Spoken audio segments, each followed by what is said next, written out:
En Anasguayú seguimos fortaleciendo nuestra identidad. En este tercer encuentro del ciclo formativo Yoti y Rawa, nos reunimos para escuchar la palabra de la tradición y tejer juntos el conocimiento que nos sostiene.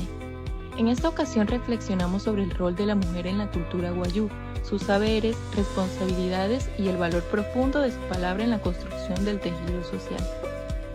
Bueno, este tipo de espacios son muy importantes porque resaltan el papel de la mujer guayú en nuestra sociedad, que además de transmitir nuestro linaje, también son guardianes de la espiritualidad guayú y son las que transmiten los valores, aspectos fundamentales para seguir fortaleciendo nuestro pueblo, seguir fortaleciendo nuestras raíces y con ellos nuestra permanencia social y cultural.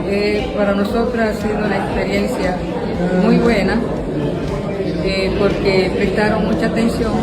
Hay personas que se fueron con otra mentalidad de que cómo son las cosas y qué es lo que se hacía antes. Yo sé que esa semilla va a germinar.